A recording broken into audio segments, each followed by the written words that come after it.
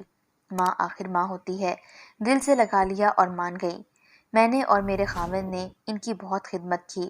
بیماری میں میری ساس بھی ان کے پاس ٹھہرتیں، بہت خیال کیا۔ تب ان کو احساس ہوا کہ سب سسرال والے برے نہیں ہوتے، ہر ساس روایتی ساس نہیں ہوتی۔